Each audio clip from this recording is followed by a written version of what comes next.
జయశంకర్ భూపాలపల్లి జిల్లాలో బీజేపీ నేతల పర్యటన కొనసాగుతుంది. కాటారం మండలం కొత్తపల్లిలో ధాన్యం కొనుగోలు కేంద్రాలను సందర్శించారు. కొనుగోలు కేంద్రాల్లో ఉన్న రైతులతో మాట్లాడి వారి సమస్యలను అడిగి తెలుసుకున్నారు. ఏ గ్రామంలో చూసినా రైతులు ఇదే విధంగా గోసపడుతున్నారని బీజేపీ ఎమ్మెల్యే ఏలేటి మహేశ్వర్ రెడ్డి అన్నారు. 80% కొనుగోలు పూర్తి చేశామని, కొనుగోలు కేంద్రాలు ఎత్తేసే ప్రయత్నాలు చేస్తున్నారని ఆయన మండిపడ్డారు.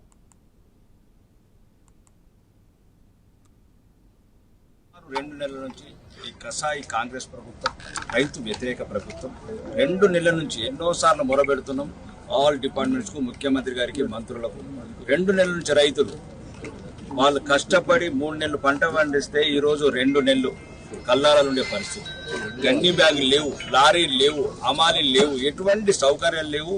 చివరికి ఏ స్థాయికి వెళ్ళిన దిగజారి ఒక రైతు చెప్తున్నాడు ఈరోజు ఆయన కళ్ళల కన్నీళ్ళు, ఆ ఆవేదన.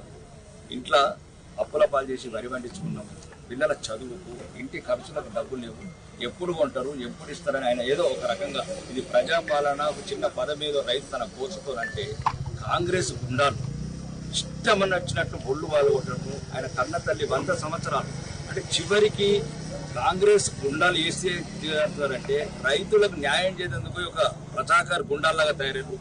ఇంతకుముందు రౌడీజం చేసినోడు, ఇంతకుముందు రైతులకు బేడీలు వేసినోడు వాడు పామౌజుల వాడు. 3వ రోజు ఈరోజు కాటారం గ్రామానికి చేరడం జరిగింది. పరిగిలో మొదలుపెట్టి పరిగి నుంచి మొదటి రోజు గజ్వెల్లో, 2వ రోజు హన్మకొండ వరంగల్ వరకు వచ్చి ఈ రోజు కాటారం ద్వారా పెద్దపల్లి వరకు చేరబోతున్నాం. రాష్ట్ర వ్యాప్తంగా ప్రతి గ్రామంలో ఇదే రైతు గోస, ఇదే రైతు కన్నీరు. రోడ్డు పంట కిలోమీటర్ల కొద్ది ధాన్యం పోసుకొని రైతులు ఈరోజు గోసపడతా ఉన్నారు, కాపలు కాస్తా ఉన్నారు.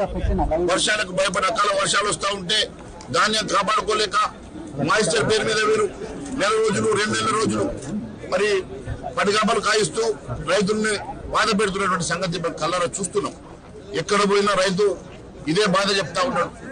మా సంచులకు 4 కిలోలు అధికంగా చెప్తా ఉన్నారు, మాకు సంచులు ఇస్తలేరు, లారీలు రావడం లేదు, ఇంకో వారం రోజులైతే మరి వర్షాలు వస్తే మేము దుక్కిదుని చేసుకోవాలా, మరి ఇక్కడ కాపలా కాయాలన్నా లేకుంటే దుక్కిదుని చేసుకోవాలన్నా అని చెప్పి బాధపడతా ఉన్నారు. ఈ రాష్ట్రంలో ఈ వారం రోజుల్లో ఏదో ఒక రకంగా కొనుగోళ్లు ఎత్తేయాలనే ఆలోచనతో ముఖ్యమంత్రి ఉన్నట్టు కనబడతా ఉన్నది. ఎందుకంటే 80% నేను పూర్తి చేశానని చెప్తా ఉన్నాడు. 80% కొనుగోలు పూర్తి చేస్తే